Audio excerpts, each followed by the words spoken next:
Hi, everybody, and welcome to part 2 of our review of Eminem's new surprise album, Music to Be Murdered By.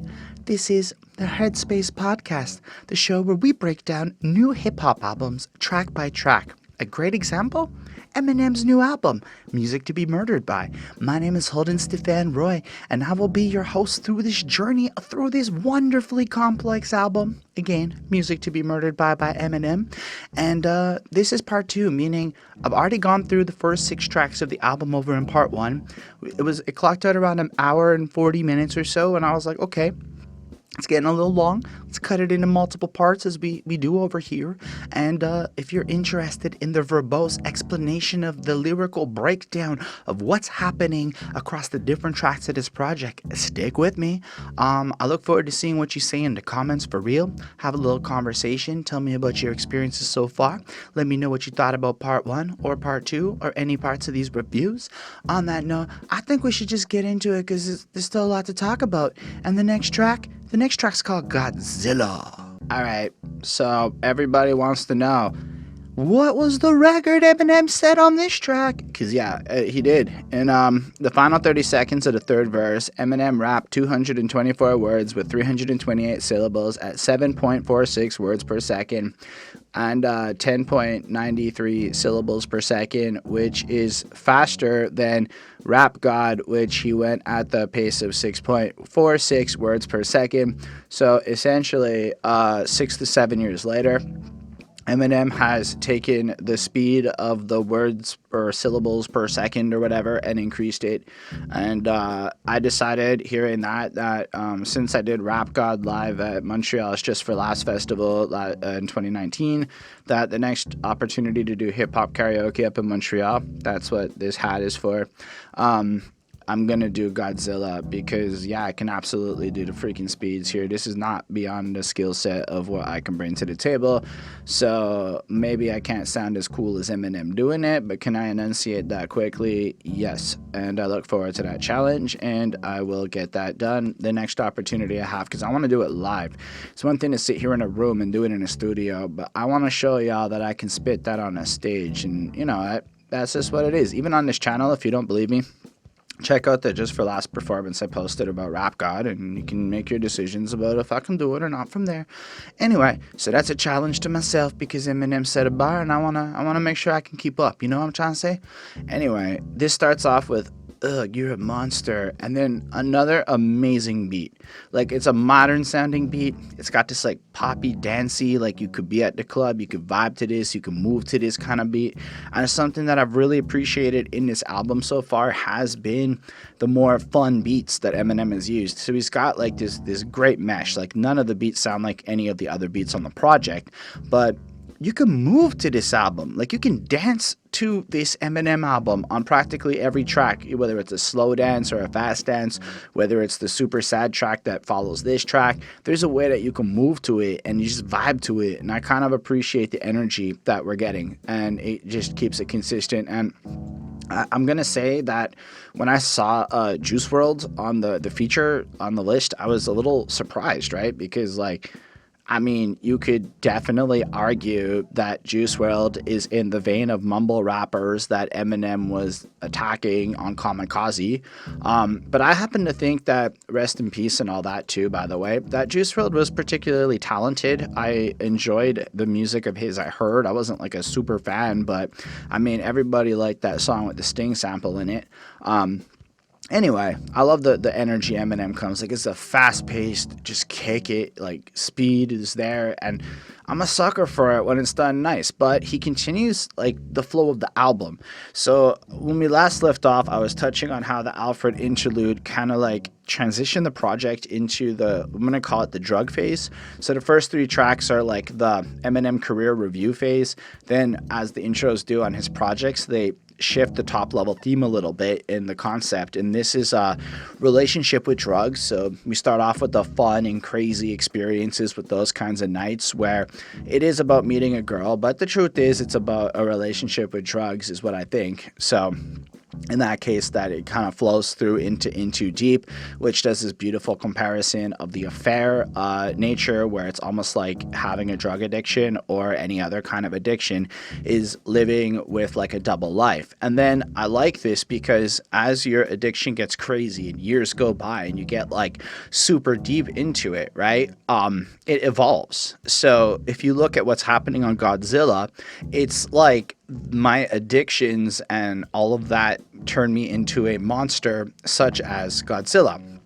Like he starts off with, I can swallow a bottle of alcohol and I'll feel like Godzilla. Better hit the deck like a card dealer, which is just great because we also realize in this moment that it's going to be bars and like the cool kind of breakdown. So like better hit the deck is kind of what happens when a monster like Godzilla comes through. So he's saying he gets drunk, he gets riled up, he's kind of violent. But you know who also hits the deck? A fucking card dealer, because he deals out that deck of cards. Anyway, my whole squad's in here walking around the party, a cross between a zombie apocalypse and Big Bobby, the brain Heenan, which is probably the same reason I wrestle with Mania.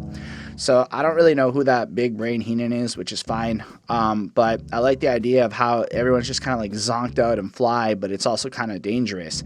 And then, come on, wrestle with Mania is dope because it's like WrestleMania, and it's just kind of pointing out that he's a little bit crazy. And the mental illness component that starts to get linked to the addiction, which is super important, I think, for the top level, because, I mean, the first 3 tracks explore toxicity and just kind of the general nature of it. And then now we're kind of delving into mental illness and drug addiction, honestly, is what this next phase of the project is. So just the fact that he's touching on it, but he's doing it in a way where he's like fucking fire in the way he's spitting it. Like, Shady's in this bitch, I'm posseed up. Consider it to cross me a costly mistake. If they sleeping on me, the hoes better get insomnia. So if you're sleeping on them, you better wake up and get insomnia, which is fun. So you gotta recognize the talent. ADHD, hydroxycut, which is a medicine for it. Pastor Crevassier in AA with the AK melee. Finna said it like a play date. And I kind of like the idea of what's playing here. So he has like this kind of, you can't sleep, you're insomniac, you get kind of like this ADHD, you can't focus, you do these drugs, get fucked up, end up in AA, but go nuts and like fuck over and just kind of go crazy a bit. And it almost feels like this is a regular cycle. So set it like a play date, better vacate, retreat like a vacate, mayday. If the speed is cray-cay, right, Jay? And so you're kind of going nuts, but it feels like this cycle of kind of getting lost in it and trying to recover and then trying to make sense of it all. Meanwhile, as he's putting this all on wax and he's doing his whole thing, laughing all the way to the bank, I spray flings, they cannot tame or placate the monster, and then Juice WRLD fucking kicks in. But if we think about how he's been thinking back the whole way through in this phase of his career, in a sense, blitzed out Eminem being a monster, got demands paid in a huge way, and then a lot of people kind of like, you know, you can't tame that. So you get in my way, I'm gonna feed you to the monster. I'm normal during the day, but night turn to a monster when the moon shines like ice road truckers. And I was like, that is definitely not a line I would expect to like hear on an Eminem. So the mood and energy of Juice WRLD here, and keep in mind, Juice WRLD is somebody who dealt a lot with intoxicants, you know, I mean, so he is the kind of guy that can relate to getting fucked up and turning into that monster at night. And I like the energy of the chorus, but the like, when the moon shines like ice road trucker, it sounds like he was blitzed one day and watching TLC and saw like the world's most dangerous jobs, and then just kind of thought of it while rapping here. Anyway, that's how I felt about that line. Like, Juice WRLD does not have maybe the lyrical brilliance of Eminem in terms of what he's spitting, but that is not to take away from my enjoyment listening to him. The mood he sets, the way he sings this hook, it's just amazing. I look like a villain out of those blockbusters, and you can just picture how he feels, and he's all fucked up, and he's just, you know, vilified. And then Godzilla, fire spitter, monster. And as he's saying that, like, Eminem jumps on and says Godzilla, fire spitter with him, so it sounds like fire, like cool, like it really does. Blood on the dance floor on the Louis V carpet. And I just kind of, you know, feel like everywhere he goes, it's like havoc to the point where no matter where he is, whether he's out or he's at home, he's a monster. He's fucking killing it. Anyway, Eminem keeps going, and it's still high energy, it's still high-paced, it's still freaking awesome. He's just a product of Slick Rick, and Honest told him to lick the balls, which is great, because Slick Rick has the lick the balls lyric when he does his choppiness, which, believe it or not, Tech 9 taught me that, when he's like, I learned it all from Slick Rick, I learned it from the record Lick the Balls and the Dick, or whatever. So I ended up, oh, and I think that's on the song that Tech 9 did with Eminem. Anyway, and Onyx, which great energy and shit, and I love that because he did do that track with Sticky Fingers back in the day. I think it was Sticky Fingers. Anyway, had them all just appalled to so many things that pissed him off. It's impossible to list them all. And in the midst of all this, I'm in a mental hospital with a crystal ball trying to see will I still be like this tomorrow. So you kind of picture him raging out. He's fucking blazing. But meanwhile, he's like kind of lost, wondering if this is sustainable, if this is something that can be done over time. Like, you got to imagine if you're in the depths of addiction and the chaotic life that surrounds that, there is a part of you that's going to be lost in your mind, looking at it from like a third person perspective, wondering if this is just it forever, you know? I thought that was cool. Then he says Risperdal, which I've never heard. Risperdal is a medicine which is used to treat certain mental disorders like schizophrenia. So I didn't know that. But anyway, so voices whisper. Those lines work together because if you're caught up in your mind, then you end up taking meds trying to like calm shit down. My fist was balled up against the wall, pencil drawn. This is just the song to go ballistic on. You just pulled a pistol on the guy with a missile launcher. I'm just a Loch Ness, the mythological, quick to tell a bitch screw off like a fifth of vodka. And then when he twists the top of the bottle, I'm a monster. Oh shit, that's an interesting lyric, right? We all know what comes next on the next track and how there's a line that's basically, if I screw the pop off, it better be vodka.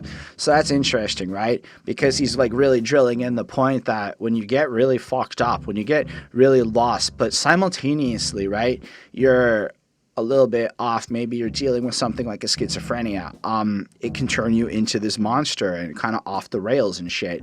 I just appreciate that simultaneously he's pointing out when the world comes with him, especially in music and hip-hop, he's ready to go and you're the wrong guy to fuck with in a sense. But it's just also that mentality, especially if you think about the next song.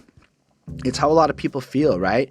Especially how a lot of people who consume, especially alcohol to copious amounts. We're talking like the people who just fucking smash it back. Like a lot of people kind of get more violent and aggressive and stuff with it. Anyway, so it just kind of has an attitude when he's drunk. The chorus kicks in. And then we get the exceptionally long third verse that we're going to go through with the crazy speeds that end up kicking in. But it starts off with like an amazing start. He's like, if you never give a damn, raise your hand, with like this crazy like pause.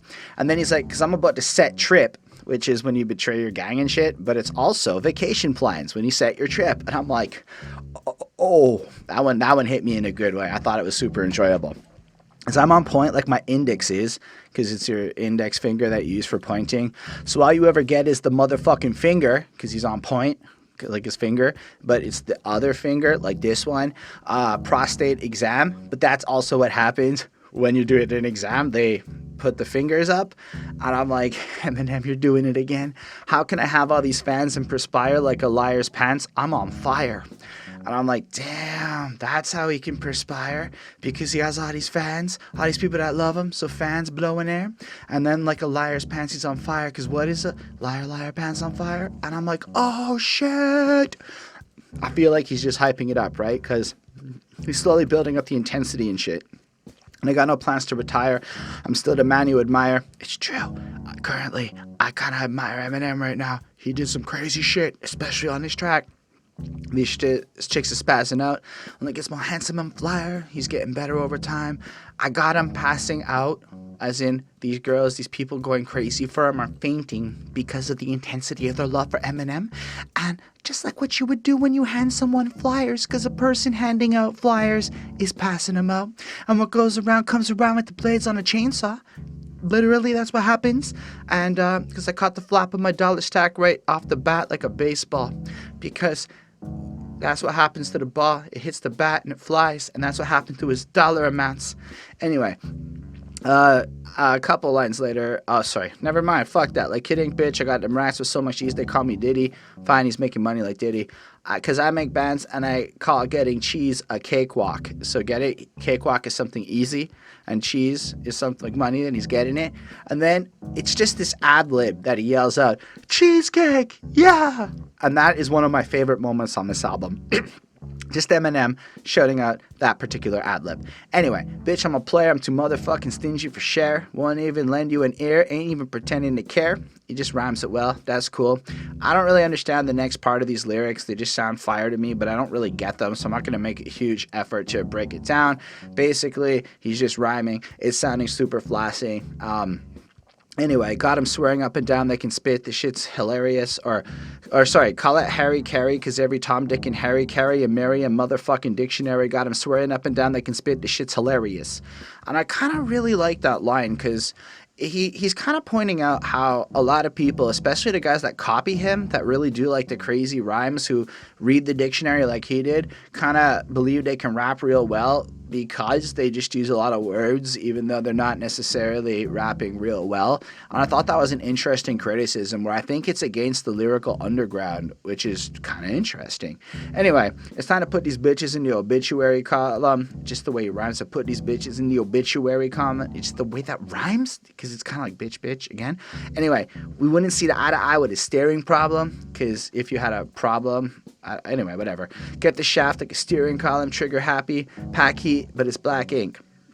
Anyway, that's all fine, but then he goes nuts, right? Because I believe it's about here where he really starts to take him into the crazy fucking speed. So he's all going crazy, but it's like I want to try it right here, but like I think I'd look real stupid. Either way, he's like, evil half of the bad means evil. That means take a back seat, take it to the back to Fat Pete's with a maxi single. Look at my rap sheets, what attracts these people is my gangster bitch like Apache with a catchy jingle. And it just fucking, it's fire the way he spits it, because like he's so good with the filler words, like the way he writes this shit, but it doesn't sound like when Tech 9 does it. It actually just sounds coherent in the way that he writes it, where it's dope. Like, I don't know. He's fucking fancy. He's just killing it here. I stack chips. You barely get a half-eaten Cheeto. Fill him with a venom and eliminate him. In other words, I'm intimate him. I don't want to hurt him. And I can't do it as fast yet, but like it's definitely like that. Like it's just that kind of syllable thing. Once you get into the rhythm of it, it's so easy to actually rap that quickly. That flow in particular is like what I call a twist of flow, the super fast, constant cadence shit. But like I like the way he does it. Like it's like I don't want to hurt him, but I got him in a fit of rage. I'm murdering again. Nobody will evade him. Again, I'm not doing it as fast as him. I also never really tried to learn it yet. I'm just reading it off of Genius. Either way, he's super fast. All the bars make sense. Like I stab chicks, you barely get a half-eaten Cheeto. Fill him with venom and eliminate him. Other words, I minute made him, because when you, I guess, make quick beverages, I don't really get that bar, to be honest. I don't want to hurt him, but I did it in a fit of rage. I'm murdering again, nobody will evade him. Finna kill him and dump him and fucking bodies in the lake, obliterating everything, incinerate him, renegade him. I guess that's the downside of the speed when you're using all the filler words. It's really aggressive. It's really just kind of coming out attacking like that. But when you really get into the bar to bar level, it's more about putting the right like syllables in place. And while he is coherent with it, some of it is a little bit on the sillier side here. And I'm not criticizing, I'm just thinking about it now. Whereas like it's just, you're not able to necessarily have the same level of creative freedom, because you really do have to play up on similar syllables and shit, which is what he's doing. And he's doing it to a degree of excellence where it's like, I'm truly impressed. Like this is good. This is better than Sumaluma Dumaluma, you assume and I'm a human, what I got. It's better than that. It's cooler. It just has like, it's almost like at that speed, but like the whole part, and it's freaking cool like that.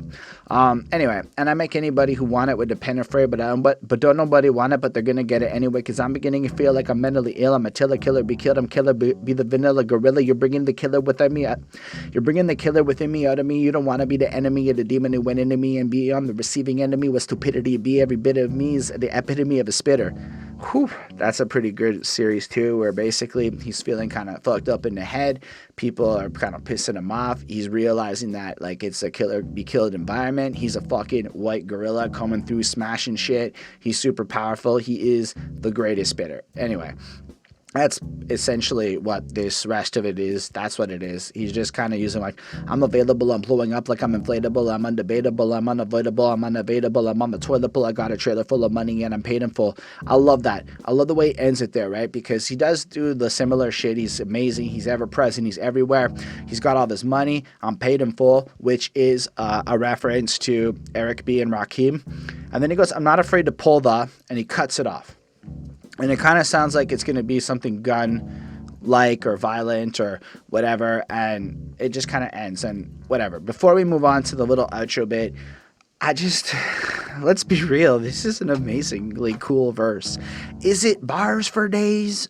Not really in the way that we were getting on other tracks and we will get on other tracks, but you got to keep in mind that on this project, it isn't necessarily all supposed to be like one thing. So what he does here is he both mixes kind of a modern hip-hop sound with that hook, and he mixes it up with like record-setting ridiculous crazy speeds that are just truly amazing to listen to. And you just can't even sit still. Like, it smacks you in the face, and I felt murdered as I listened to it. It was truly great. And then you hear the outro where, look, the first time you listen to this project and you hear it is very different than when you catch it the second time. So he's not afraid to pull this. Now let's take a step back and think about the context here. So Eminem basically is describing how he kind of like in the first two verses gets fucked up, goes crazy. He has all this kind of rage inside of him. And then he's basically grinding on through. He's still pushing it. And he's kind of attacked a lot of people. He's attacked a lot of people. He's feeling cornered. He's feeling this rage inside of him. He's lashing out. He's getting crazy with it. He's got the money. He's got the means. He's kind of here. He's got the plan. And he's not afraid, right? And then we get Eminem going, man, stop. Look what I'm planning. And he's doing an impression of Chris D'Elia, which is funny because Chris D'Elia did the impression of Eminem, and then Eminem got obsessed kind of with him. So here we have Eminem also doing an impression of what happened at the end of the Homicide track, where it's like, look what I'm planning, do all, but you're panicking. But instead, Eminem kind of makes fun of that and does his version of it.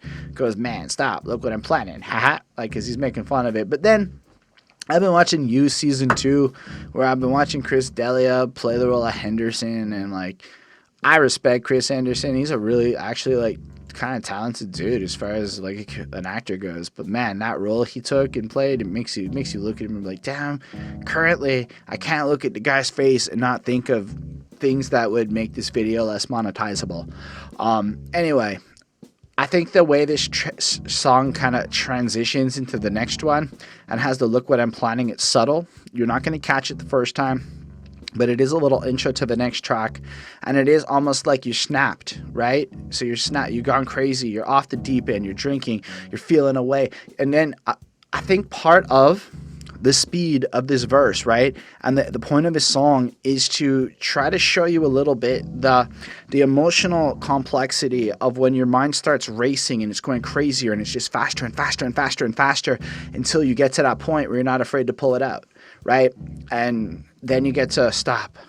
Look what I'm planning. You get crazy, you get this idea, and it flows into the next track. And I thought this was an amazing one. First of all, without the context of anything else on this project, this just stands alone as it is one of my favorite tracks off this project. And this now ranks as far as this whole career goes for me because it's just so good. Anyway, this is ridiculous. It's a 5-on-5. And let's move into Darkness. If you haven't seen the music video to this song or whatever, I don't know, I might listen. I would recommend hearing the track first before watching the music video, because the music video makes it pretty obvious what's going on. My first experience with this song, and you'll notice my tone of voice shifted, like, this is not a fun song. I don't know, I've listened to it a lot now, and I feel like it just weighs on me heavier every single time I hear it. I showed it to my mom, she felt it, and I think this song is going to go down as one of the greatest songs in his catalog in the respect of something like a Stan or a Lose Yourself, where even the people who avoid hip-hop are going to recognize how incredibly well put together this track is. Regardless of what you like, it's really a reflection of the times, right? Before we get into it, I never expected to see Eminem handle a topic like this as incredibly well as he does. And even if you don't listen to anything else I say about this, it's just, wow, man. Like, anyway, so the beat is sampling and fucking up basically Simon and Garfunkel's The Sound of Silence, which is just a beautiful song. So throughout, like, the track, you'll hear, hello, darkness, my old friend. And it's just like, you know it, like, and it's a subtle thing, and it just taps in. And anyway, so the first song, it starts off with like, I don't want to be alone. I don't want to be alone in the darkness. And he just kind of repeats that, and he goes, anymore.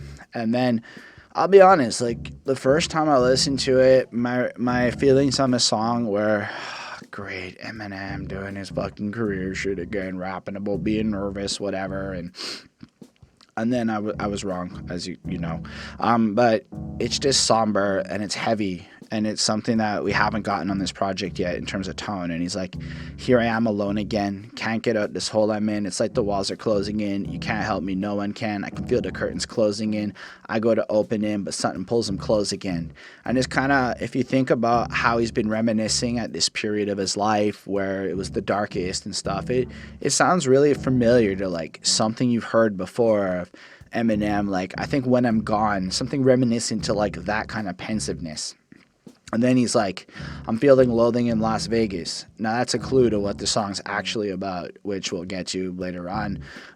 But yeah, it's a cool line because of Fear and Loathing in Las Vegas. And also kind of has, like, you just picture Eminem getting ready to do a show. He's getting ready to perform. He's fucked up backstage, etc. He's getting fucked up. Haven't the vaguest idea why I'm so lost. You shouldn't feel this way. Everything's kind of crazy. And then he goes, but I'd make you this small wager. If I bet you I'll be in tomorrow's paper, who would the odds favor? And when you consider this lyric, the first time you hear it, it's like Eminem doing a show. Of course, it's going to be like that. It's almost like same old, boring, blind. When you consider it from the perspective of what this song's actually about, you're like, oh, shit. So that's like a second listen moment for me. Like when it clicked and I'm like, okay, so it's like, imagine you're sitting there in this hotel room and you're fucked up and you're like, yo, I guarantee you tomorrow morning the entire news cycle is going to be obsessed with me. And it's important to point that out because media obsession feeds into the scourge of what caused this song so much that there is a guaranteed fact that a motivating agent for somebody to want to kind of invade in such a dark line of behavior would care about the media fame because it's going to be on your mind because you know what's up. Who would the odds favor? And then just the hello darkness, my old friend after, it just slaps, man. It just hits you like something's wrong. You don't know what it is yet, but something's wrong. And then Eminem distracts you. I'm so much like my father, you would think that I knew him. That's a very Eminem line. You're not really thinking about other people's experiences yet. You're still thinking about him. And keep pacing this room, value him, then chase it with booze. Again, he's laying on this almost cliche Eminem-esque feel so that you're thinking it's Eminem going to perform. One little taste that'll do. Maybe I'll take it and snooze, then tear up the stage in a few. Right? Eminem's going to go bust up the stage. I mean, if you're listening to me now, just keep in the back of your mind like how this all double entendre is exactly into like what it turns into. Like every line here works as both the terrible incident that takes place as well as Eminem rapping on the stage, and the way he does it is just captivating. Like this song, like I'm it's hard to not be emotional just thinking about it. Then he goes, fuck the Colt 45. That's a gun bar, if I'm not mistaken. I'm gonna need something stronger, like a better gun. I guess I'm spoiling it a bit. I didn't even catch that was a gun bar because it's also a beer bar. Shit, eh? When you even catch extra things that you missed before. But yeah, so it's like the whole thing. If I pop any caps, it better be off of vodka. So that like it was around here I got suspicious that this was about guns and shit. So we know that we're moving in that direction. So this whole part, round after round after round, I'm getting loaded. That's a lot of shots. Double entendre. Basically, you're getting fucked up on alcohol, which is also likely what you're going to be doing in a moment when you're going to go commit an atrocity. But everything about this is about the artillery that this dude in the hotel room had. So, yeah, spoiler alert, because I don't think it's about Stephen Paddock, the dude who shot up that country festival. So it's like a true story. Like this isn't fabrication. This is Eminem. I guess Eminem specifics is a fabrication, I suppose. But it's Eminem putting himself into the mind of this guy and just what it would be like. But also, I think what he's trying to drill home is it could be anybody who feels a certain way. And Eminem almost pointing out that in his own way, he's felt the kinds of things that could lead a person to this type of behavior. And I don't mean it to say that Eminem would do it. I mean, it's an empathy play. It's like, it's trying to this song has a really powerful purpose, and that's what I mean. Like, so anyway, this whole first verse is about the performance, getting fucked up, feeling a certain way about it. Then you get that chorus, and then you get to the second verse. Now I'm staring at the room service menu off of Benzo, so you're getting even more fucked up, I guess. I can hear the music continue to crescendo. I can see the whole fucking venue from my window. That's when you know you're schizo. So again, he's letting you know a little bit that mental illness is coming into play. You're fucked up on some drugs. You're hearing the music. You're getting a little paranoid. You're looking over there. You keep peeking out the curtain from the hotel. The music is so loud, but it's almost as though I don't hear no sound. Like, you're not even present. You're seeing what's going on, and it's like literally you're looking out. So it could still, again, at this point, you're still kind of going, Eminem's tripping. Maybe the performance is right. He's feeling self-conscious. It's a certain way, but it's almost, I should get ready for the show now. Wait, is this the whole crowd? I thought the shit was sold out. And again, it's a little distraction thing. It's like if you're a rapper, if you're like at Eminem, and you're like, how are you supposed to go, how you supposed to like go perform and kill it if there's like, nobody there, so he's tripping. And it's probably like all of this up until this point is probably real anxieties that he has felt with as a performer of hip hop, using all of the language and shit. Not and then just wait, but it's only the opening act. It's early, don't overreact. Then something told me relax and just hope for the show to be packed. You're waiting for the concert to come on. Everything's cool, whatever. People are just going to come in to want to hit the stage before they fill each row to the max, because that'd be totally whack. You can't murder a show nobody's at. Like, it's that line, right? Where we get to the almost transition, I think, of what's, when you listen to it a second time and you realize it's literally fucking murder.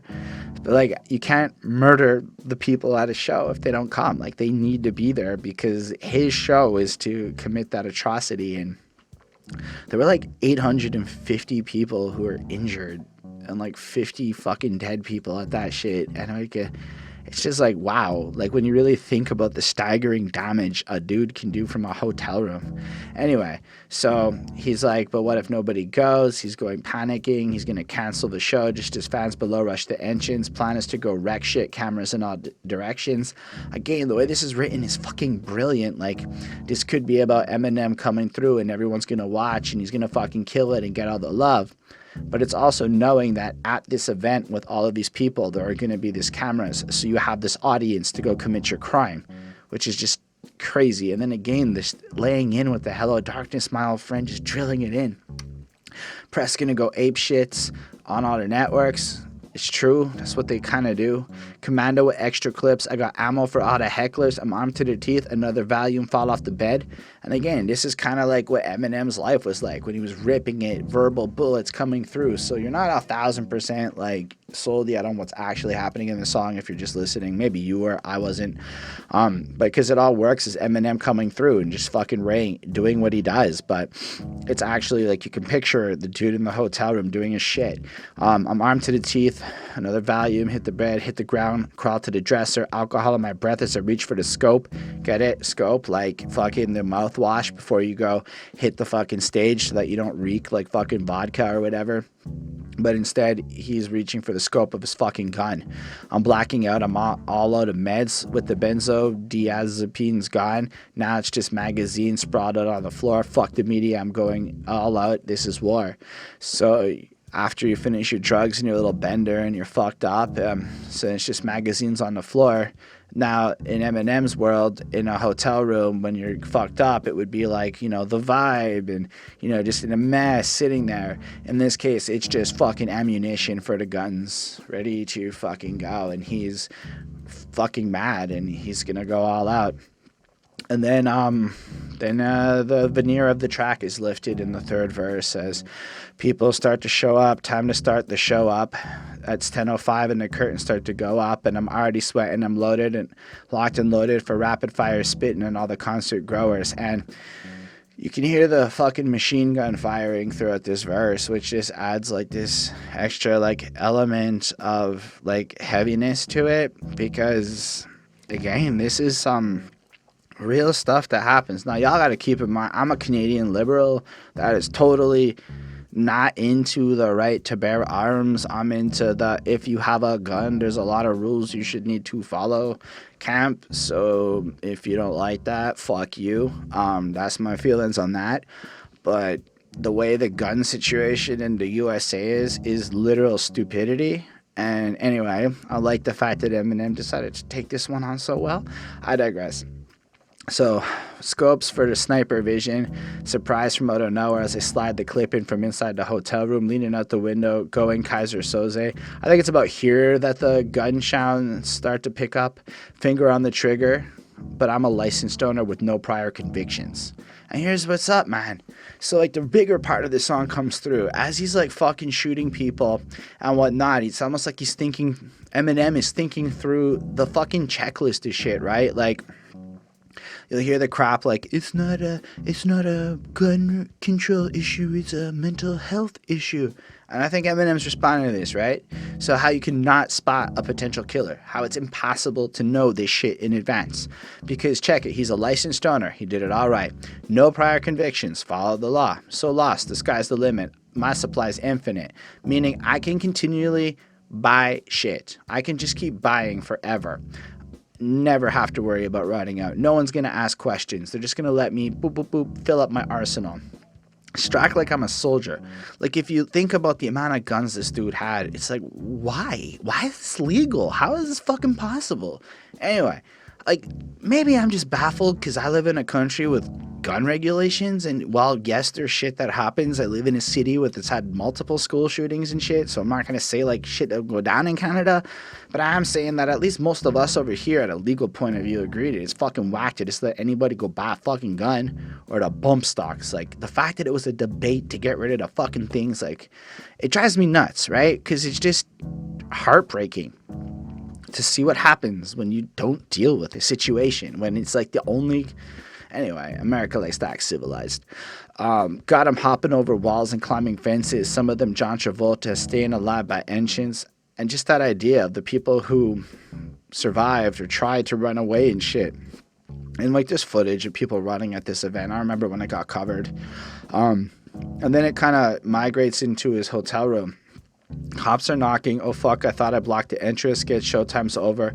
No suicide note, just a note for target distance, because, you know, just some ambiguity. You're not going to know what happened. But if you'd like to know the reason why I did this, you'll never find a motive. Truth is, I have no idea. I'm just a stump. No signs of mental illness. Just trying to show you the reason why we're so fucked, because by the time it's over, it won't make the slightest difference. So what this is kind of ending at is, you don't get a suicide note here. There's no good answer. This guy may not have even been aware he was mentally ill. He just one day had to go do this, and for whatever reason it is. And the bigger point that he's trying to make is, you'll never know. This is gonna just keep happening over and over again until there's better regulations in place, because however you want to spin that shit, however you want to propagate it, the fact of the matter is, it's just like, you'll never know who's feeling bad or mentally ill or anything like that in these moments. So it's like, how are you just gonna keep letting it happen over an archaic right to bear arms?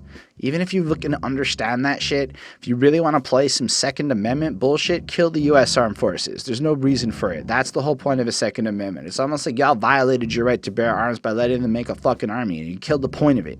Like, I don't get it. I personally am baffled by this in general.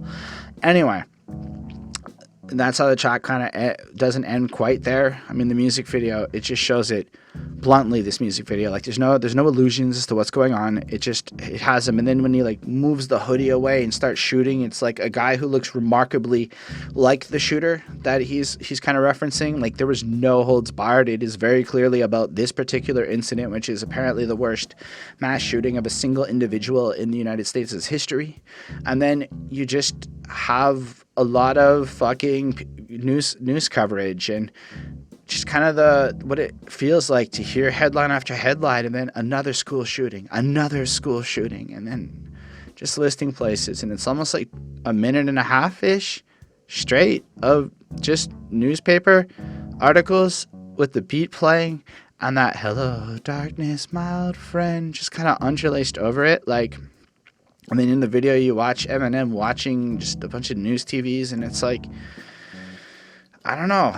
It's just going to keep happening, right? Like, I mean, I live in a place where I guess, like, I mean, I was not at the school, but, like, Bonnie was literally at the school when that place got shot up. Like, maybe school shootings is a personal thing for Montreal and shit, but it just seems whack that nobody wants to fix it in a real way. But what I have to give a lot of respect to Eminem for is his website got updated to with this music video and a bunch of links to different campaigns you can support or different people to give you more information about how you can actively lobby yourself to push towards gun reform. Ends the video telling people to register to vote and go like make their voices heard and do what you gotta do to like make the change. And the fact of the matter that like Eminem approached this subject the way he did, like this song is just so heavy that like I said, I think it's gonna slap everybody that hears it, because it just shows how anybody could do this. Even it's not like everybody will, but anybody could be sick enough to have this kind of moment. And with the accessibility and the way the system is, this could just happen again. And that's the point. And we don't have to stand for this. We don't have to continue to allow it, but it's not really my discussion, right? I just get to keep watching it from Canada going like, why the fuck are you guys allowing this to keep going down? So anybody that sits there and is just like, yo, I have this right to a gun and fuck anybody that comes to take it, let anybody just be, that's some selfish shit where it's like, y'all are deluded. How could you not see the consequences to the actions as they are? This song is a masterpiece, a true masterpiece. This is like I almost cried listening to it when because I listened to them 3-4 times in a row when I do my review part, and I nearly broke into tears. It's just so heavy. It's so real. Just taps into something that really hits me, especially as a northern liberal. But I just hope people do more of what Eminem did here and use their platform to say something worth saying, which is what I think happened here. Anyway, a 5 on 5, obviously. If I could give a higher grade than 5, I would, but I think it would fuck up the way I do shit. So let's call it a 6 on 5 for like non-official purposes. Anyway, Leaving Heaven is the next track on the project. Can we just take a second in the middle of this Eminem album review to discuss a topic that personally is on my mind a lot? I'm now 32 years old, and my bladder just doesn't have the strength it had 10 years ago. And I'm wondering, for you older cats, like, does it really get like worse? Like, you have to pee like fucking all the time and stuff? I don't know. I'm just wondering. I know that, especially with the amount of coffee I drink, it's like I gotta pee 1,000 times a day sometimes. Anyway, let's talk about Leaving Heaven. This one has the Skylar Grey feel, and this is the first time Skylar Grey produced an Eminem song. Not wrote. Writing is the lyrical composition. If you look into the technical definitions, what she did here is the production, so the beat, the guidance. She created the song with him in a different way than in the past. And you can feel the Skylar Grey influence here. And while Skylar Grey is super lovely, and I do enjoy the tone that she gives, I'm a little not like, she's not my favorite. So this gets a 4.75, just because compared to everything else, I feel like Skylar Grey's hook is just not my favorite part. The chorus, it's nice, it's beautiful, it does everything it is, but it just has a genericness to it that is not my absolute favorite. And that's just a preference, and that's just when I hear it, not trying to insult it or talk about like the quality of it in a negative way. It's not the goal here. I think it's a beautiful track, and somebody else is going to be calling this a perfect song, and I'm calling it a fucking near perfect song for how great it is as we get into it. And I feel like this one has him taking on different topics as he goes through it, but it's an interesting follow-up to the last one. So the last one was its clear point, somber tone, but we're continuing on with the somber tone, and this song kind of has Eminem starting with little intro. Sometimes you got to come back down, stoop to someone's level. So you kind of get this sense of like viciousness. It's going to be an unhappy tone. 5 flies buzzing over your head. Call me the Grim Reaper. Sleep is my cousin. Because sleep is the cousin of death. And so already you're dead. There's some buzzers going on. He's taking you out. It's a cool bar, though, the way he put it. Like, you're dead to me now, and I'm going to be the last face you see for you die cussing for eye of tigers. My eyes are tigers, and I'm a survivor, so I will rise up and be triumphant. Because what I'm looking down at my legacy, leg I see. That's what he says, like as in the ad-lib. It's not legacy, it's like leg I see, but it sounds like legacy. The ad-lib repeating himself.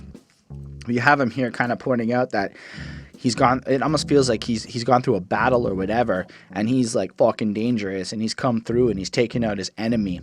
And and I guess this would be anybody that's coming at him and trying to hit him up in the battles and whatnot and attacking his legacy. And so when he looks at his legacy, he sees a bunch of dogs trying to hump it, like they try to hump a leg that they see. Get it? Like Triumph to pump it. So I'm like, fuck it. Pile the carnage up till it's so high, touching the sky. Let them all line up and attack, single filing up in the stack. So it's almost like here, he feels like everyone's trying to ridicule him or attack him or whatever. All these little rappers. And he's like, fuck it. Let them all come for me. And it makes me picture like fantasy books where you have like those crazy warrior dudes who like kill everybody. And like just standing in a doorway, hallway, just line after line of non-playable characters just getting slashed and dashed up to death. Basically how Eminem perceives the rest of the rap game trying to come at him, which I thought was pretty cool. And then, so they're all stacking up. Call them toy soldiers because they just wind up on their backs. I love that line because toy soldiers have the little wind up thing before they all walk in, single file through. But when they get to Eminem, he just marks them and then they wind up on their back. It's just fucking clever.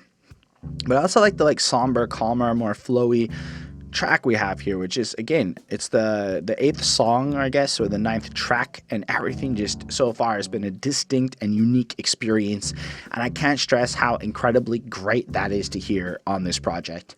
I also like that Rick Rubin isn't to be found. I'm just throwing that out there. Maybe he is somewhere, but I don't think I heard a Rick Rubin-y sounding track anywhere in this, so that's cool. So now the sky's nothing but black, but I am not coming back. I done told you. I told the woke me to go to sleep, but still they keep on provoking. They're hoping to see me completely broken emotionally. But how in the fuck am I not supposed to be woke when these fuckers just keep poking me? So it's like he's a giant, and he woke up on revival. He acted woke. Everyone's like, go. And then he's like, nah, I gotta go to sleep. I'm gonna lash out, let's say, a kamikaze. That's kind of how I took that. Or maybe he's just trying not to care. He's trying not to be like a giant raging against people, but it's almost like people just don't leave Eminem alone. So he kind of has to wake up and just be the fucking giant lashing back. And so that whole first verse just kind of feels like his disinterest but forced reality of having to deal with the haters and the people who come at him. And then Skylar Gray's chorus is fine. I'm leaving heaven. Angels won't find me. Where are you going? And then, yeah, it moves into the next verse, and she sings it slowly, and then it just feels poppy. I wouldn't be shocked if this turns into a single in the way that it sounds, even though it shouldn't. Although one could argue that most of these tracks could be a single, depending on if you wanted to depending on who he's going after. Anyway, this seems like the more, what you could argue is the Ed Sheeran crowd of the Revival album, like the more pop side. That's what this feels like. This is like the poppest song on the album. But still, like, content-wise, he's killing it. I've been down, kicked like around 6,000 times since I was a kid. As a child, picked on, clown beat, countless times I've been outed. And so it's kind of like pointing out that his life was rough and shit. And I really love the way this verse flips. Gotta remind myself of it every now and again. So the route I went, self-empowerment. That's fascinating because I read a whole bunch of books. If you check out my Instagram, you can see everything I read. And a lot of it's this like self-help shit, how to be better. And in a sense, self-empowerment is it. Like, you just got to build yourself up and dream big and go chase the goals and shit. You can teach yourself how to get out of any hole and balance it with talents, which I can relate to because I flipped my life around doing a similar thing. Maybe I'm not quite like the penny because it's only 1% who can overcome the shit they've underwent, but maybe at an emotional level I have done something that incredible and I don't even know it because people don't talk about this shit. But most people, I guess, from my past haven't like risen up. So even if it's on a relatively smaller scale than Eminem, like I can relate to that. But the idea that only 1% of people can really achieve greatness and that life's like a penny like that, because a penny is $0.01, therefore it's 1% of a dollar. Oh, Eminem's doing math bars. Anyway, I went AWOL like my back. So whoever come to shit the end went, I went AWOL like my back was up against. Don't tell me about struggle, bitch. I lived it. I was 5 or 6. First time I got my hind end kicked. Some guys took him his tricycle, and so he's had a hard life. And I don't know if I would call that white privilege, yeah, but I get it, how it feels to be judged by pigment.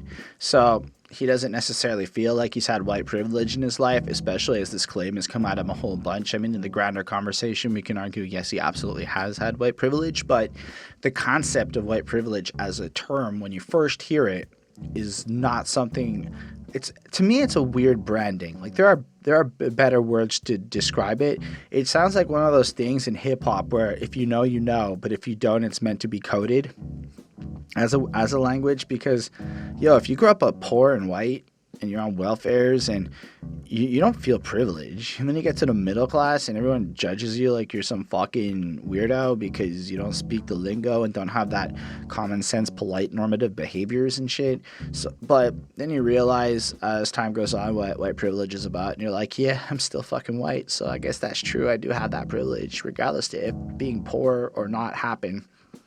But there's large pockets of people who can relate to that sentiment, and I like the honesty of it, but he does understand the bigotry that's out there. Besides getting it from both sides of the track, I swear I get him back, even if it meant selling my soul to get my revenge, and thought of a scheme, and it got me to thinking, if I can believe in myself, I could probably achieve it. So everyone hated him, white, black, everybody came at him, and then he kind of sold his soul, you could argue, with Slim Shady, and then he kind of dreamed big, and he set out to achieve it, and, he's just kind of whatever. The rest of the verse is cool, and he's, like, about to go deep end, going to embrace the evil, so it's almost like the more he embraced the Slim Shady character for his career to get out of the poverty circumstances of his past, he's leaving heaven, and that's kind of how it, like, relates to that. Then you get the third verse where we actually get something super nifty.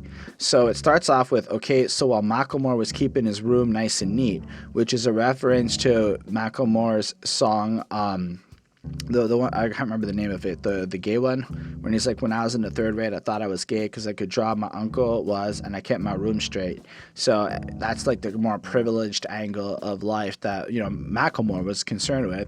And it's a great comparison because, successful white rappers and shit. So by comparison, he was getting the shit kicked out of him. So he's like going, as much as because we're white, it might look away, here's some differences that you can take a look at.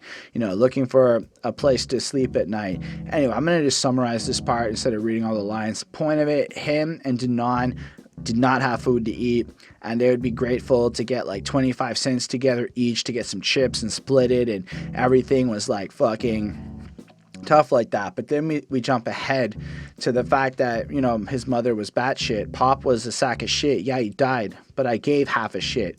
Because Eminem's dad died in June, which I didn't realize. Apparently, this is the first time he's speaking on it in, like, public.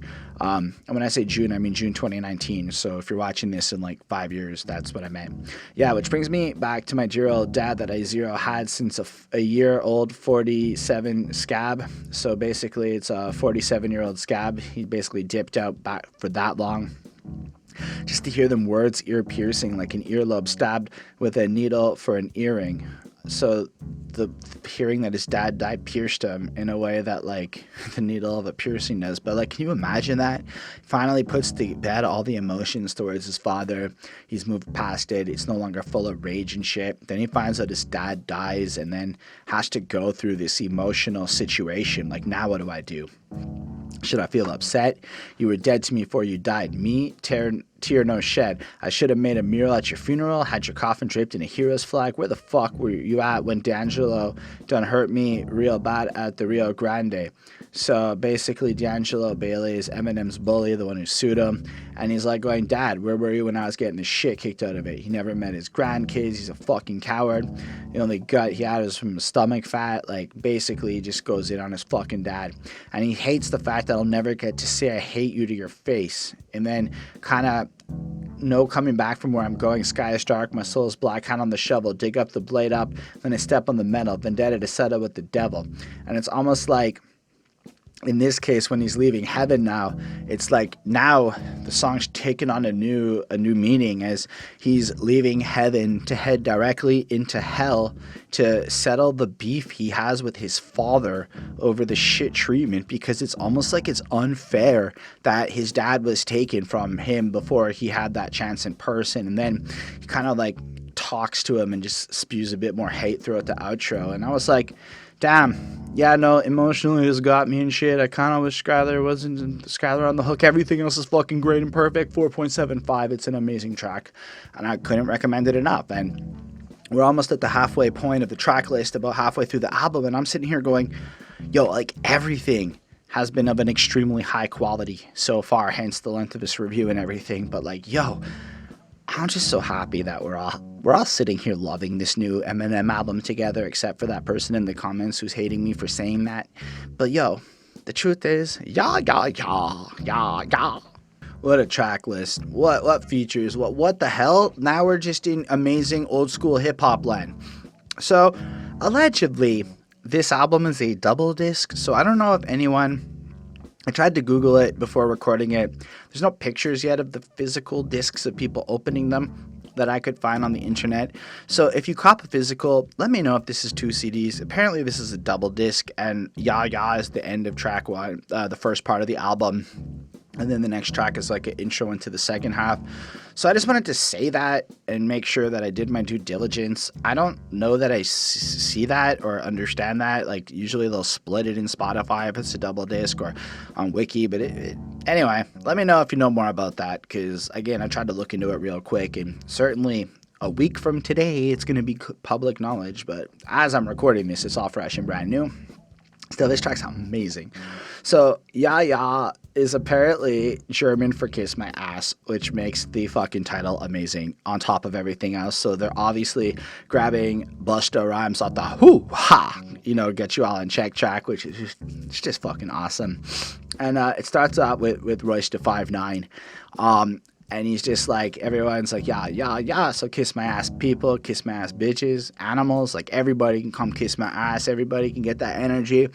And then, yo, the way Royce starts this, oh my gosh, it's straight fire, like the bum, stickity bum, I got the whole rumpa pum, jump up and get him up. I can't do it proper, I haven't listened to it proper, but just the way he does that is just fire, like it's just so dynamic and alive. And keep in mind, like, I'm emotionally sad now. I'm all like sad off the last track, and then this comes in and just smacks me. I'm like, oh, okay, I'm paying attention again. And then just Royce sounds amazing. It just sounds proper. At least I send like these clowns, like he sound my flow all over the place, full in the way some so innovate. And to be fair, he sounds nothing like the other Roy verses that I heard so far or the other project. On this. On the other Royce verses on this album is what I meant to say. And it just fucking got this energy to it, and it's pretty fucking cool. And his flow does kind of sound innovate. Po went away, I roll over, I make bacon, I call him a pig, won't you hop off my dick, words in the way, I'm at a loss by him. And again, I like that he's taking some shots at the police, doing a little political there. Sounds proper. I'll give you a JFK on the line of an MLK in the crossfire. That's an interesting point. So he'll give you a leader in the front line of MLK in the crossfire. So like that, I don't know. It just feels like powerful, and I feel like I should have something more profound to say. But I guess both of these people are pushing forwards in the more of a civil rights kind of way, because JFK did a lot of good shit in that regard, unless I'm mistaken, or I don't really get the line. That's okay. I've evolved into Lost Diaries of the Mob and the Rothschilds, and I'm like, ooh, that just sounds so boss, like so discreet, so powerful. I feel like God brought the files, and I'm just laying down inside him like the cock and tile. And just the way he rhymes that, the way it sounds, it's just fucking perfect. Like, he's blessed from God to be the greatest entity ever. And like, on the real, Royce da 5'9" rips this. This is a fire verse. Like, this is... You'll remember hearing this verse is my takeaway. And then Q-Tip does like the hook of the album. in my opinion. The man, here we go. I said that we live in the land of criminal. Myra, Myra, Myra was so original. And just the way he does it, the way he sings it, the way he kind of calls back to where he comes from. And the truth is, you're talking about a Tribe Called Quest, you know? Like, they really come from a time that's original, but you had to push shit forward to stand out and whatnot. And he survived it all, and that's a miracle.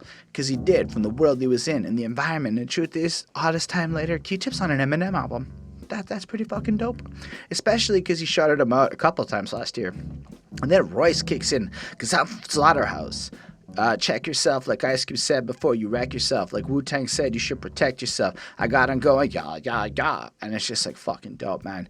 And I like the calling out the classic shits, going back to that era. Like, yo, we're inspired this, and we're from the Slaughterhouse. So in a sense, we're like the next evolution of this shit, you know?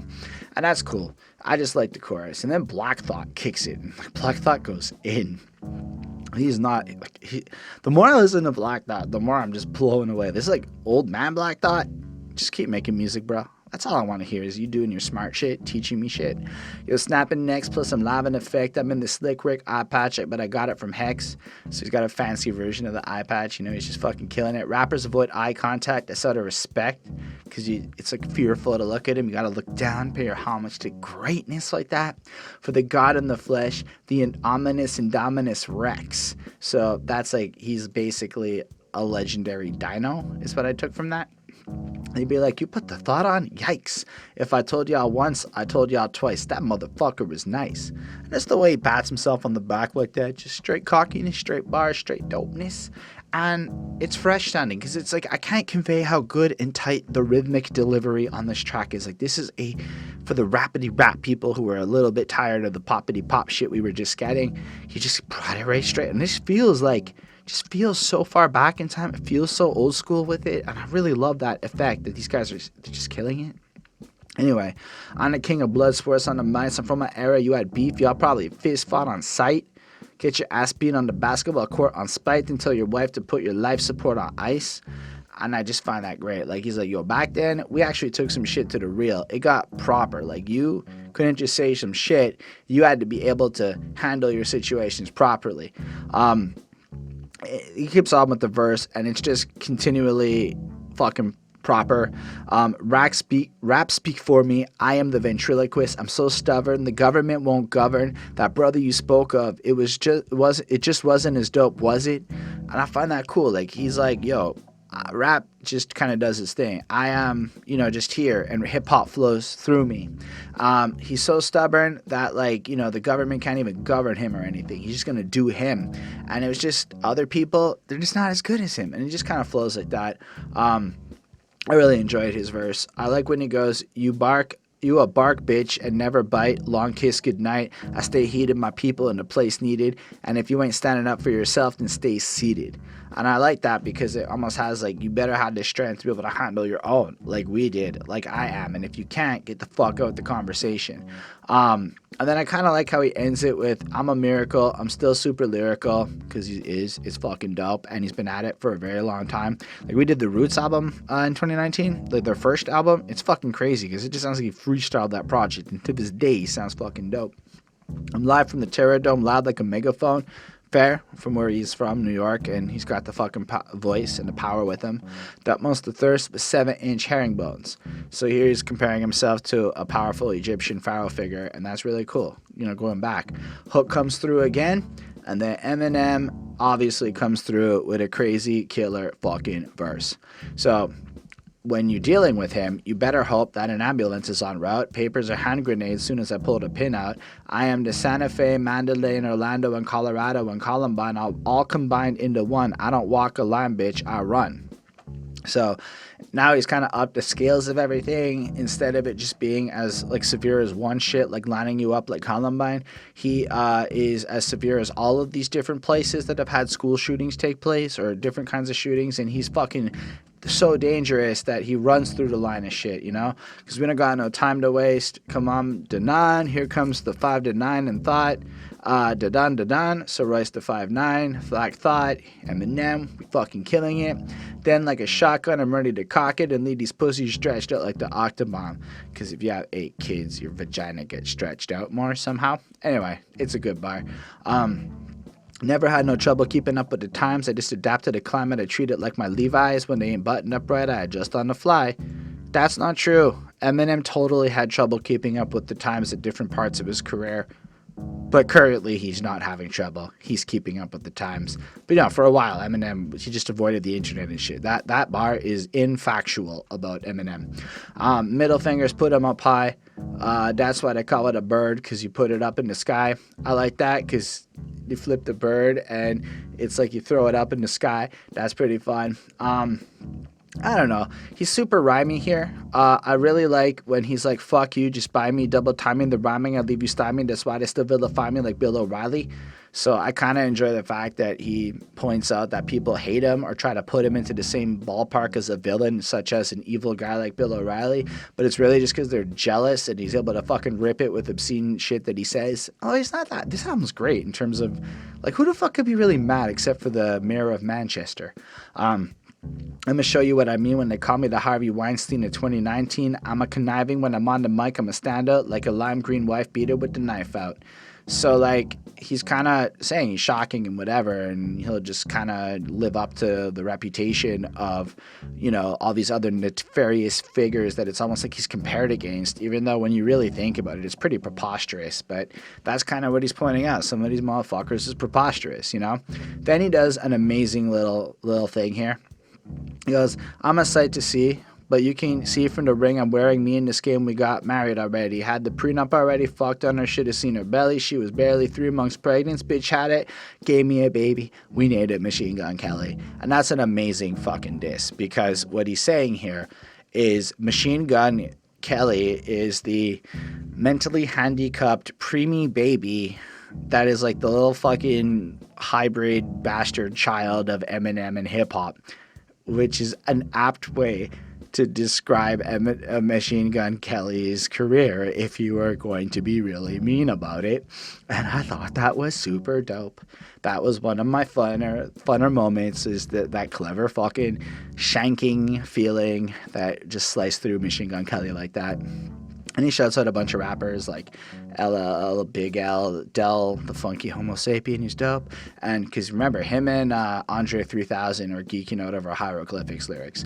I digress. Shouts out everybody. And then DRE was like his GPS. Without him, he doesn't know where he'd be. The track ends. It's got a super great energy. It's amazing. Sorry if it feels like any parts are running out of steam. I have been recording for several hours and I'm only halfway through the album. So that's where we're at with it. This is another banger. It is a 5 on 5. I truly appreciate listening to this project. And yeah, anyway, let's move into Alleged Part 2. Let me know what you think so far. But the next one's a little skit. It's short. It's a little break. It's the Stepdad intro. So, I can see how this is another transition. If we look at like the whole series of tracks that would be the first 10, you go from Darkness, which kind of has like an exploration into the extreme cases of what can happen with like substance abuse and mental illness and whatnot. Then you just move from that into Leaving Heaven, which just kind of looks at the more drained aspects. Like, it's like you don't go down that path. That door got closed, and you go down the real life version of recovery and coping with stuff. So you're leaving heaven because the world's hard, as you're kind of running through it. And then yeah is like the response, a goofy kiss my ass, we lyrical miracle geniuses and shit.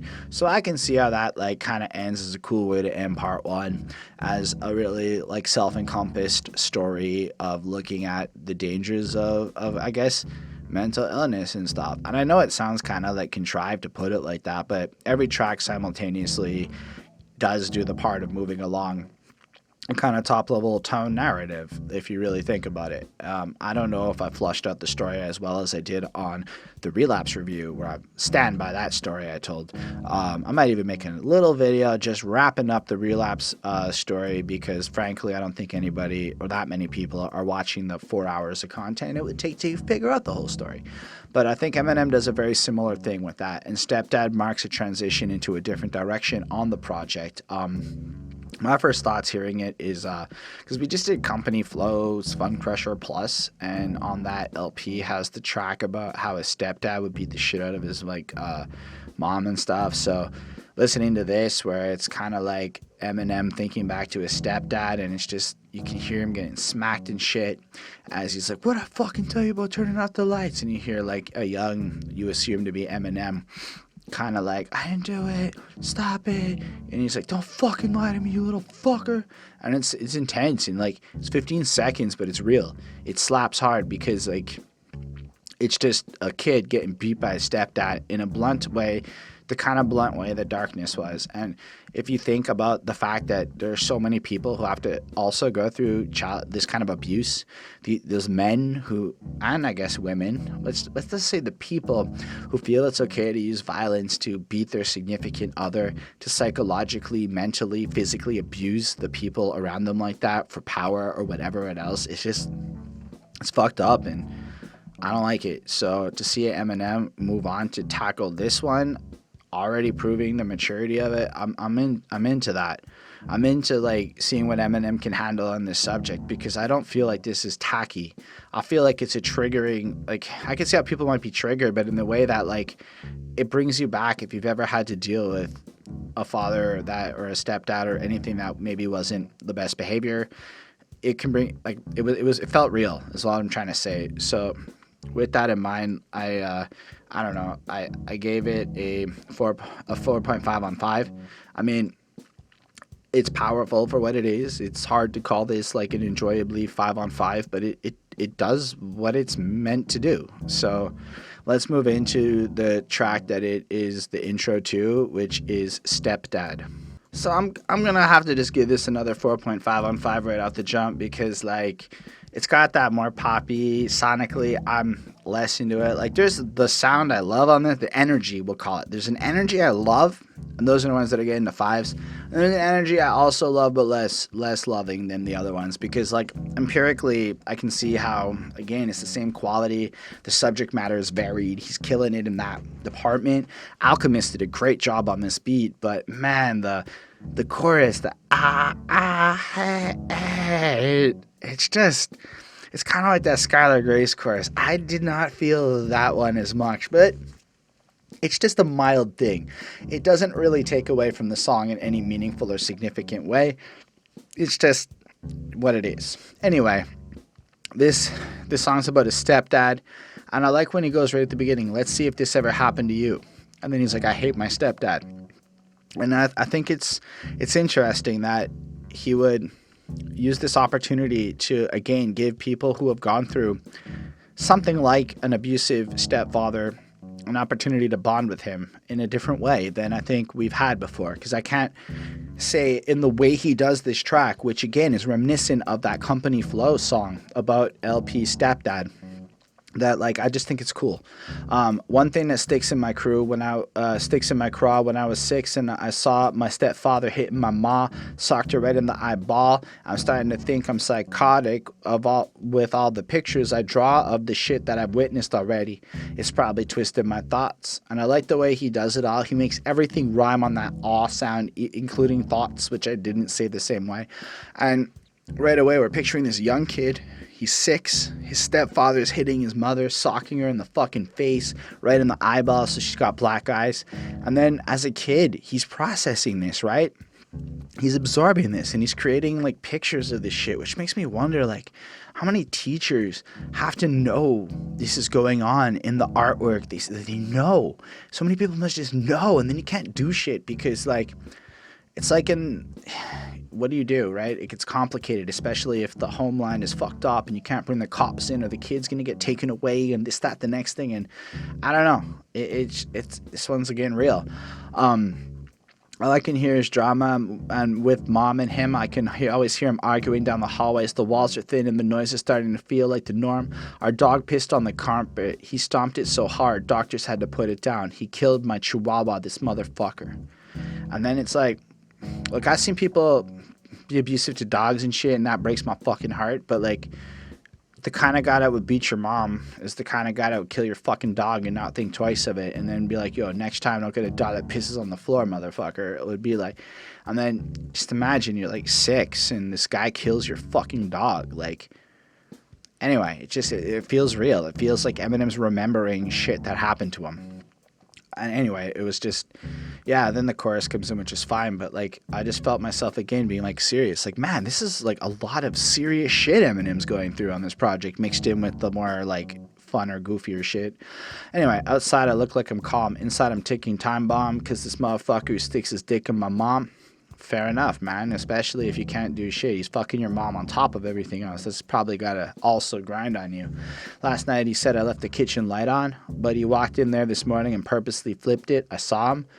And then that kind of calls to the skit that we just heard where he's getting his ass beat over the fucking light switch. But he's pointing out here that this fucking guy basically is flicking the switch on purpose just to excuse to fucking beat him. Hickory switched to my bottom. I counted 69 times. So he fucking hits him. Smack, smack. Like, just because he fucking set him up. Just because he's probably drunk and feeling like an asshole. He swatted me with it. I'm crying. He's just hitting me harder. God, I wish I could just draw him. I wish I could get my weight up, but I'm just a second grader. This prick is bigger than I am. And I've been reading at school about this shit called liquid cyanide. I'm fantasizing at night when he's sleeping at just the right time, sneak up with lethal injection and put him down like they did to my dog. I'm like, oh, fuck, eh? And then you have to consider it. Like, and I'm watching the show You, which I think I brought up, and they have like that plot line play out with that kid in the first season who basically wants to kill the fucking stepdad because he's beating the shit out of the mom and whatnot, beating the shit out of everyone. And then you're a young one, and what can you do? You're too small. You just have no choice. You can't fight back, and so you learn about cyanide. You just want to fucking kill them in whatever ways, and you know, I'm talking euthanasia, like kids in Taiwan. This fucking shit's like Saigon. And I like how he uses actual historical situations to kind of correlate the atrocities that are going on. Because Eminem is pretty knowledgeable. Neighbors called the police on him. So many battery charges. This dude's like lithium ion. Because you can recharge a lithium ion battery over and over again, like thousands of times and all that other shit. So I thought that was pretty powerful. Then mom and him let bygones be bygones. So on eggshells, I walk and just try not to piss this guy off. But that's why and then you get like the chorus again. So he's pointing out the cycle, right? Where mom beats the shit out of him. People call the cops because of whatever. And it goes on. There are actually a few podcasts on this channel a couple of years ago where you can hear some shit that sounds like some dude freaking out. And occasionally it sounds like he's beating the shit out of somebody. Like some neighbor of mine in another building nearby on a floor that I don't know, and you could just hear it. You could just hear something that sounds like some guy being like what's being described in this track. And it's so awkward and uncomfortable, especially the powerlessness of not knowing where it is, not even being able to call the police to interfere with the situation. And it happened a lot. Like, we're talking more than once a week for like a long period of time. I just assumed people moved since then, and it kind of stopped happening. But there's a few times on the podcast, because I'm like shit at editing out anything like coughs and whatnot. I just leave it all because I'm lazy. And like you can hear it, like we'll stop and you'll be like, that didn't sound right. And it's like picked up on camera, and it's just real, like sometimes. Anyway, so the cycle goes on through, and what happens? You just come home, they make up. And I remember when I was taking psych classes, there's one book I read that described the cycle of abuse, where it just makes sense in the sense of dopamine releases, where you take the abuse, you get really crushed down, and then the joy and the makeup process, the makeup sex part of it all, where everybody falls in love again, is a counterbalance and dopamine rush that is so strong that you almost have to get the beating to get back to the high of making up again. And the addiction to the high of making up again allows for a cycle like this to keep going on through. And meanwhile, the kids just try not to fucking get killed. Again, I think the show You did a pretty good job in the first season showing a visual side of what this track's exploring. So this year I'm going into the fifth, and I'm tall. This is the third verse. I'm 5'6" on my block. I'm the toughest kid, but I got way bigger fish to fry, which is why I'm trying to get this bitch to fly off the handle and wait for the first fist to fly to put this guy in a pine box. So now he's bigger, he's older, he's getting a little stronger, he's tougher than everyone else, but fuck all the kids and none of bullies or anything. He's going to take out Stepdad, dude. So he's looking forward to like piss him off a bit. he describes like this plan he comes up with where it's like Christmas and he's coloring and there's friends around, and then this guy just walks him and just kicks him in the arm and just laughs and goes, oops, like this is just for fucking fun. He harasses him, you know. He yells for moms, and as she's rushing, you know, to come in and save him, because why the fuck are you being like that, he just stands up and goes, fuck you, punk, right? Like he says that to his stepdad to piss him off, to trigger him. He runs to the his bedroom. He hides behind the door knowing what's gonna be fucking coming in. As the stepdad kicks the door in, M just slams him in the head with an aluminum bat, beats the fucking shit out of him, basically kills him. And then if basically he has to go to juvie and this is the situation, and whatever happens, then fuck it, this is why I had to go down. And he kind of wants to, you know, when the bully pussy is dead, the bully finally gets his stomped until he pissed enough to fill a 2-liter with and buried him next to my dog. So it's like I fucking killed him and put him next to the dog as like the poetic justice of the situation. Overall, I think this song's powerful because like if you are that kid, it's like at the end you can fight back, you get that victory. It has that empathy of wanting to kill him, having to go through that. Like imagine wanting to kill somebody and feeling like a moral conflict, like it's wrong to want to do that. But nah, it's relatable and it's understandable given the circumstances when you look back. Either way, I thought this was incredibly powerful. Like I said, I give it a 4.5 mostly because of that hook or the chorus, but it's a great track. The beat is pretty intense. Everything about it's pretty intense, and it's cool to see Alchemist working with Eminem like that. Anyway, I think for this we're gonna do one more track for this middle part of this review as we move into Marsh. As you can probably see here, I'm gonna move the mic. Hopefully I don't fuck that up. But as you can see here, I have this book on cannibalism in nature that I'm reading, courtesy of Bonnie's excellent choice in dark subject matter in her literature. That's a Bonnie book, yo.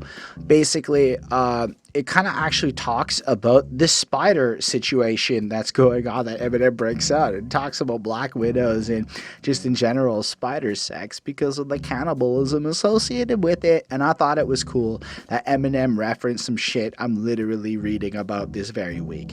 I digress. That's not the point of it. This is another cool track though. I feel like this one's coming in and he's kind of like, you know, describing himself and whatnot. This is moving past the stepdad situation. It's almost like stepdad goes back. We pivoted the story to young Eminem and another situation where he had to deal with, and now we moved on. It's like a new introduction to Marsh, you know? So my name is Marsh, and I'm out this world, because with all this ABC shit, I'm starting to sound like Alf a bit. Get it? Because Alf is an alien. And all this ABC shit, all this whatever he's doing, he's kind of sound like Alf a bit, which is like alphabet, ha, kill me. Like he's just laughing at his own joke, which is fair. This medicine's counterfeit. So because he's taking bad drugs, he's actually killing himself. Oh, fuck, eh? That's an interesting line. So literally, because the medicine is bad for him, he's killing himself. I was misled by the sound of it. How am I going to get turned up on this Valium shit? Yeah, so it kind of sounds like now we're talking a bit about drugs too. And again, maybe drug addiction is still a theme of this part of the album.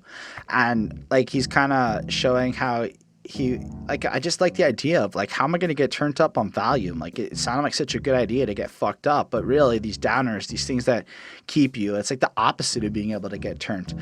Anyway, so he checked in at the Royal Garden to chill and avoid my problems until paranoia caused me to feel like I'm going bonkers. Fair enough. I think instead of the craziness in the first half of the album, we're exploring the subject again on a little more personal thing. So Eminem's kind of losing his mind and shit. I spilled like 40 bottles, for real, my toilet's talking. I spilled like 40 bottles of pills. Think your boy is starting to feel like a spoiled carton of milk. Because it just occurred my girl's cheating. I'm kicking that fucking bitch to the curb. And the word fucking ain't meant to be a descriptive word. So what I'm looking at here is I think we're back to the idea of that mistress being Eminem's drugs habit. And so when he goes, my girl's cheating, I'm kicking that fucking. Like, I feel like that's what he's kicking here, that bitch to the curb. And I feel like that's what he's trying to say here. Like, it's not like it's a fucking bitch, like it's a woman. It's like I'm kicking that fucking habit or something, like bitch to the curb. Like, it's like, it's like a fucking compulsive. The type of bitch she is ain't no adjective, it's a verb. So it's like the complaining, the negativity, getting rid of all that shit, you know? And then a weird Cardi B diss is what I think happens next, while simultaneously, because again, the woman represents the drug, so it's still kind of following that. Whole thinks her snatch is magical, but that's how she attracts men, though. Traps him and attacks him similar to an actual arachnid or a vaginal tarantula or black widow. In fact, it'll be nothing to throw that little bitch with a capital B, Cardi B, out the black window or the back window of the black Cadillac limo like a whack demo. So here it's like it takes on, I picture like Cardi B drugging and robbing men and shit. And then he's kind of like lashing out against that type of behavior, but simultaneously it's like the drug ensnarement is so magical it attacks you in the same way that a black widow does, because essentially in a lot of spider communities, with very limited exceptions, the women spiders are much bigger than the men spiders. And while not the cannibalism claims of black widows and shit are a little trumped up, it's mostly like some people wrote about it and then people read the book and assumed it was fact, but in reality, like, it happens less often than all the time. But there is actually always a risk in spider sex if you're a smaller male, especially if the lady spider doesn't want to mate with you, that you'll get eaten. That could happen, or there's one spider that actually, when it mates with the spider, it like, her eating him is part of the mating process. So she starts eating him while he's nailing her. So it takes like a half hour. And then after they're done, he starts again and lets her keep eating him until he's just gone. And anyway, that's some spider cannibal shit for y'all to think about. But I like how he compares Cardi B to that. That's interesting. And then saying that when he comes across women or drugs or something bad, you can just throw it out the window like a whack demo, because that's what you would do if somebody gave you a whack demo. Fuck that, get rid of it, bye. Anyway, when he's strapped and he rapid spit, when I'm strapped, when I spit rapid like a ratchet, a half what I'll aim at, then I'll bin fire, bitch. I can out rap Reynolds, a pad and pen will be great, but a napkin will do. Return of the wax sicko, head spinning like invisible scratch pickles. Nothing super spectacular here. It just sounds real good. It's just really fun to listen to. I like the energy in it. Maybe I missed some great power in that, but basic pun or something, but basically it just sounds like he's fucking great. He's gonna come in and kill it. And it's not a whole lot, except to say that Shady's back. He's here. Allow me to introduce himself again to us all. And I like the chorus this time. My name is Marsh. I'm out this world. S on my chest like it's plural. Call me extraterrestrial, extraterrestrial. I don't know why I like it so much, but I think it's funny. Like, I'm just extra. I'm just crazy. I'm an alien. And I think it's funny. I don't have more to comment. I just enjoy this chorus a lot. I like the goofiness of the beat. And then, yeah, I like how he kind of moves into talking about MGK again here. I think I could keep beefing. Fuck is the point. I could make it really difficult for motherfuckers to come to Detroit. And I know people think like Eminem doesn't have influence, such as like when MGK was like, you sound like a bitch with trick and whatnot. But like, the fact is, Eminem knows all the kinds of peoples and has the kind of cash flow where he could probably blackball you in his city if he wanted to. Either from a corporate point of view, through his Interscope connections, or through the streets. He could probably make it real difficult for you to come. But if you're still looking for smoke, I already gave you an L. Get it? An L from an L Producto blunt wrap. And I'd rather see you in hell, but I should get puff on the joint, because an L is a joint, so puff on the joint. Diddy, but instead it's a Puff Daddy bar because of like commenting on, you know, his power and whatnot. Wait, run it back. I say give you an L. Inhale. Puff on the joint. I am blunt. I am the blunt you avoid. So I like that. He said, I'm going to give you an L. So a joint, you inhale it, puff on the joint, as in smoke and get high instead of getting puff on the joint. I'm the blunt you avoid, as in I'm the blunt shit you avoid, but also the smoke that you don't want. I used to get jumped from my pro wings. When I was growing up, they said a Slinky's a wonderful toy. My mother thought I would be such a fun little boy. Oh, what a bundle of joy. Until the morning she suffered a punch in the groin from a tantrum I was throwing like a motherfucking disgruntled employee. And then he flows into the part where like almost this weird reminiscence here of him being young and just like slapping at his mother. You picture being a little baby inside of her belly, punching, causing a bunch of problems. And then she realized that this is going to be like a bad child. But I like the way he compares the tantrum to that of a disgruntled employee who's pulling a temper tantrum, because these adults do act like children. It's kind of funny. Anyway, He doesn't cut the beat, he'll fucking destroy it. And once he gets going, rain, thunder is storming, puddles are forming. Here's somebody voice in my head, it's still a dream. Then he said, kill MCs, trippy red with pills and lean, sipping meds in the limousine, getting head, guillotine. And I thought that was interesting because, like, it's basically this whole notion that inside of himself, that Slim Shady character just kind of comes back to life and lets Marsh know he's got to go fucking take out the MCs that are whatever. I don't know if he actually has beef with Trippie Redd, but I think he's pointing out that these mumble rappers are kind of like there and you know, they're dying off of this shit. And maybe, I don't know what the Trippie Redd line is in specific about, but I guess it's just Trippie Redd because, like, you can get trippy and have red eyes, and it's just his name worked. Either way, I liked getting head the guillotine line because it's almost like you're sipping Prometheus and getting a blowjob, and in a sense, you're also chopping your own fucking head off because of the slow death of drugs in the guillotine. Anyway, I thought it was cool, and getting a head, chopping a head off, it's a great line. Then there is just the third verse, which starts off again as a great, it's just this like nonchalant, airy diss at everybody. Like, yeah, so all of y'all can just suck on a penis. I'll do the opposite, eat you pussies like cunnilingus, because cunnilingus is apparently the opposite of fellatio. And basically he's saying, y'all can suck a dick for being lame, and he'll eat you pussies and fuck you up like a like in the rap style. And there's no stopping it. He's a genius. When they said when they kamikaze hit, now they call me Butterfingers because I just keep dropping shit. You want to butt heads? Shut up, Beavis. Haha. And I love that part because he's kind of pointing out that everyone's kind of calling him a genius after Kamikaze, the surprise album. Like, wow, Eminem's back, blah, blah, blah. And now he's Butterfingers because he's just dropping shit, keeping coming up with new albums like he just did it again type things. He was on all those features last year. Everyone was hyped up. Instead of like having a hiatus, it's like Eminem was a very ever-present force last year.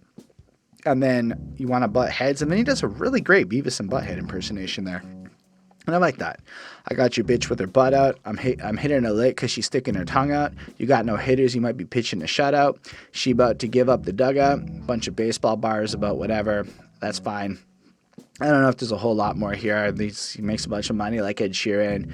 He's a stan of Redman X-Clan, and I'm a Tritch fan. So that's cool because he shouts out some people he really likes. But I look up to myself like I'm a fucking head stan.